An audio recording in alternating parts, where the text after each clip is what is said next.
The Notebook of Doom, Charge of the Lightning Bugs. Read to you by me, Mrs. Elkins. Hello, All Stars. It's me, Mrs. Elkins.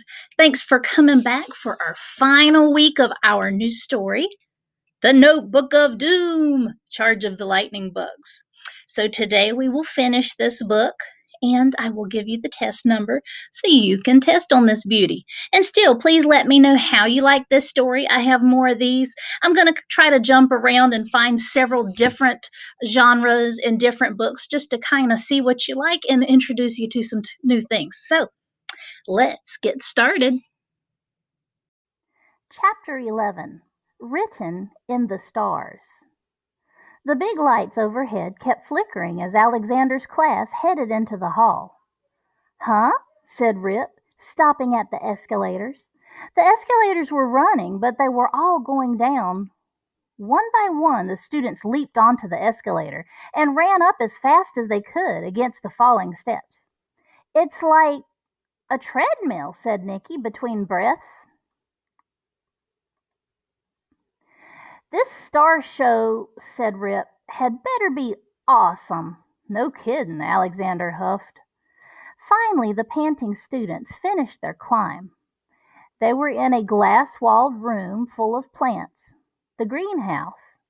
"Hey," said Nicky, "this is where we fought the veggie monsters." Alexander hunched over, gasping for breath. He was seeing stars. No, wait. Another lightning bug? He reached out to catch it and bzzz! A tiny spark shot out, jolting his hand. "Ow!" Alexander yelped. "Did you see that?" "Huh?" said Rip. "I just got zapped by that lightning bug," said Alexander. He looked around, but the bug had flown off. "Very funny, Weenie," said Rip. "Lightning bugs don't zap people." "Maybe not regular lightning bugs," said Alexander. "Come on, guys," said Nicky. "The planetarium is this way." That little sign says planetarium, and there's an arrow going up. They followed their classmates up a twisty staircase. It led to a bubble-shaped room with recliner chairs along the walls. "Oh," said Rip, "we're inside that little dome on the top of our school." Mr. Horsley sat at the control panel, turning knobs and pressing buttons. "Welcome to the Star Show," he said. "Have a seat. And don't be scared, even if it gets really," he gulped, "dark." The lights dimmed, and hundreds of stars covered the ceiling. "Ooh," said everyone. They all stargazed in silence. But then, with a low hum, the stars began to move. They danced across the ceiling, forming pictures, like a giant dot-to-dot puzzle. "A winged horse," said Nicky. "A crab," said Rip. "A bear," said Alexander. He leaned over to Mr. Horsley. "These stars are so cool." "But I haven't turned on the star machine yet," Mr. Horsley said, flipping switches. Bzzz! The stars flickered and began glowing neon green. "Huh?" said Rip. "Green stars," whispered Nicky. Alexander sat bolt upright. "They're not stars," he said. "They're lightning bugs." "Those guys really get around," said Rip. The bugs flew every which way. Then they came together to spell a message. SSMP. Stay off the roof. "Those bugs," said Nicky. "They must be monsters." The bugs vanished. The room went dark. Chapter 12, A Bright Idea. Alexander could hear the screams of freaked out students and Mr. Horsley running around the pitch-black planetarium.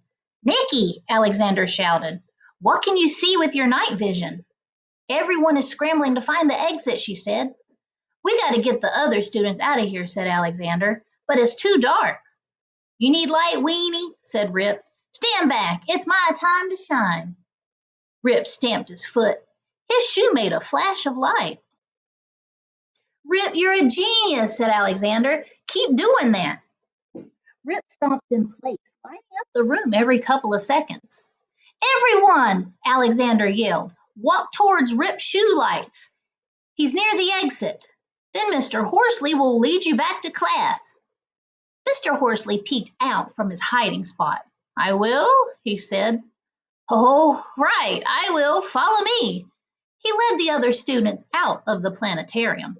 What about us? Asked Nicky. Rip was still stomping, but a little slower now. Yeah, aren't we going downstairs too? Nope. We're going upstairs to the roof, said Alexander. He pointed to a nearby ladder. It led to a hatch in the ceiling. Rip stopped stomping. The room went black to being dark. It went back to being dark. Are you nuts? Said Rip. That warning said to stay off the roof. And don't forget about the lightning, said Nicky. We should not be up there when it's lightning out. But it's not real lightning, said Alexander. Monsters are behind this. We've got to get up there and stop them. Bzzz! The lightning bugs suddenly lit up the dome above their heads. Now the bugs were glowing all kinds of colors, pink, purple, yellow, green, and blue. The bugs swirled around and then lined up in a pointy zigzag formation. Hey, there's that jagged arrow again, said Alexander, but wait, it's not an arrow, it's a lightning bolt. The lightning bolt shape floated in place for a moment. Then it zoomed straight at Alexander's head.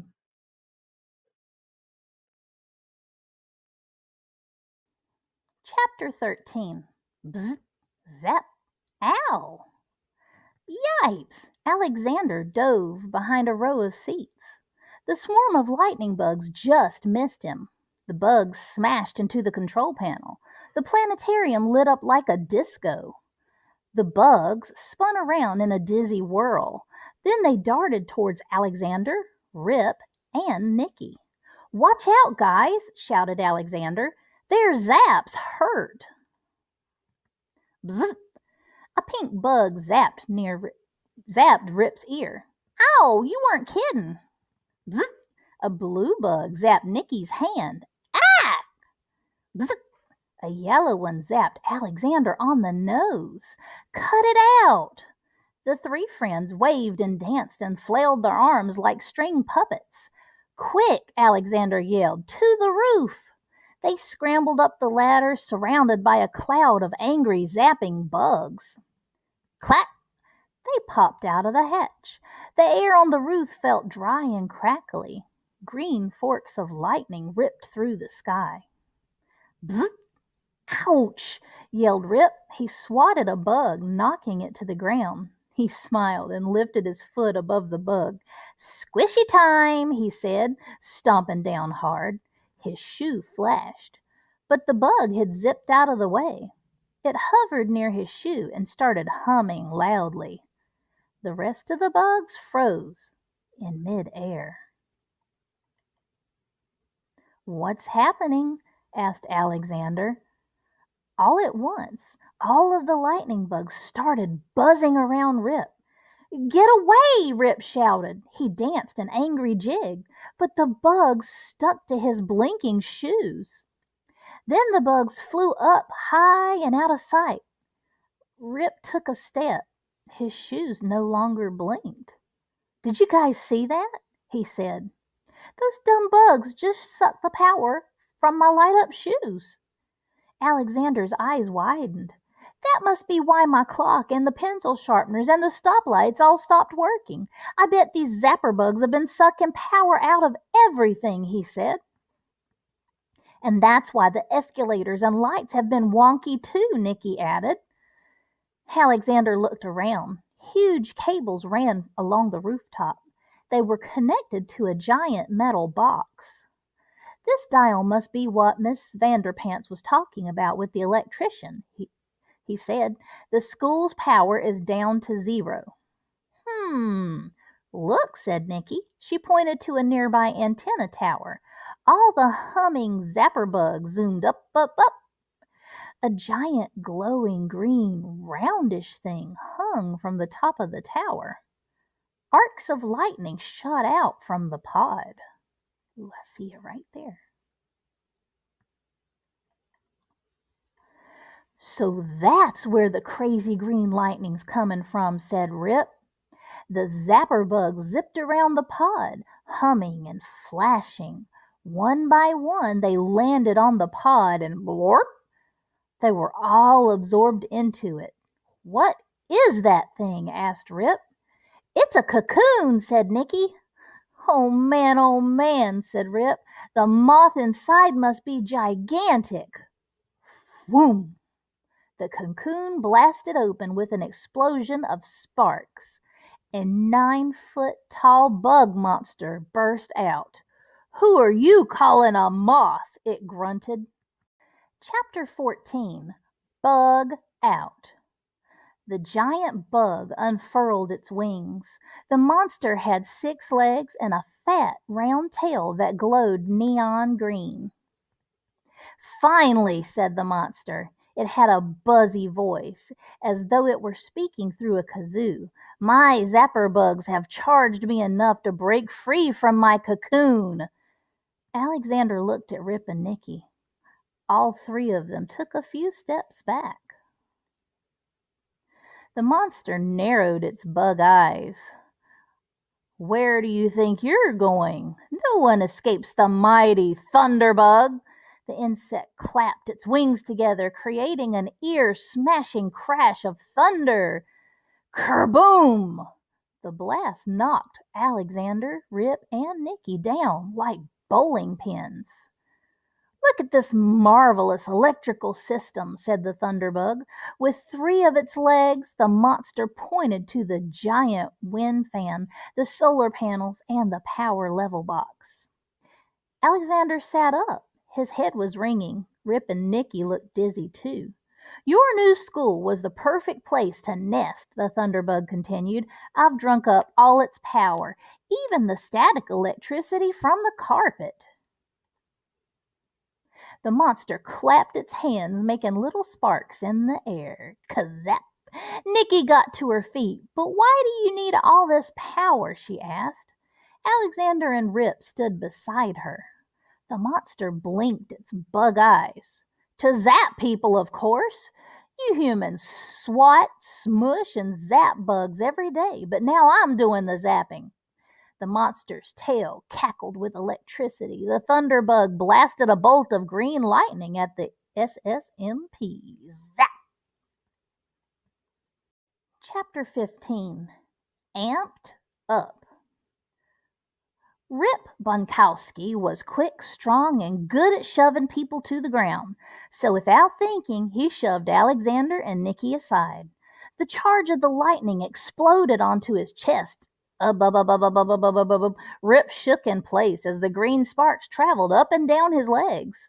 "Rip!" shouted Alexander. "You're glowing green," said Nicky. "Ha!" buzzed the thunderbug. "1 pest down, 2 to go." Rip took a wobbly step. "I'm okay. My arms and legs just feel numb, like they fell asleep." Whoa! His knees buckled and he fell onto a toolbox. Wrenches and hammers spilled out. The thunderbug's laugh sounded like a chainsaw. Bwah! The monster leaned over Rip, poking him in the arm.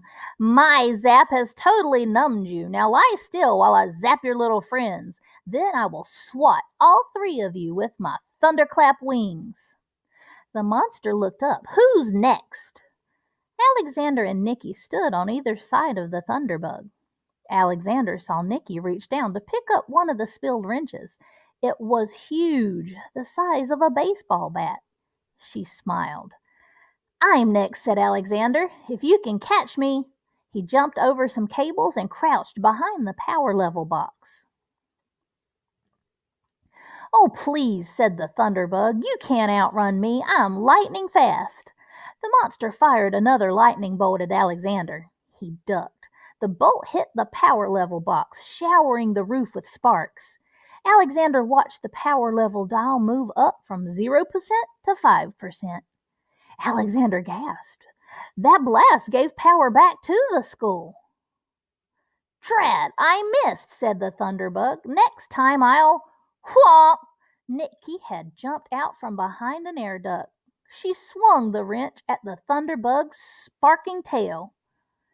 "Nice swing, Nicky," Rip shouted from down on the ground. But Nicky was shaken in place, saying, Green sparks surged from the monster's tail, traveling up the wrench and dancing all over her glowing green body. Rip gasped.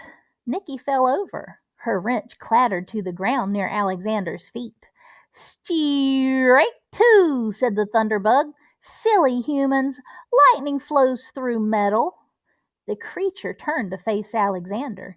It rubbed its wings together, making tiny crackles of electricity. Alexander felt the hairs prickle on the back of his neck. Chapter 16. Full Power. Rip and Nicky lay sprawled on the rooftop like dropped action figures. The Thunderbug stepped over them, moving closer to Alexander. "Run, Salamander!" cried Nicky. "Don't let it zap you," shouted Rip. But Alexander didn't run. He reached for the wrench.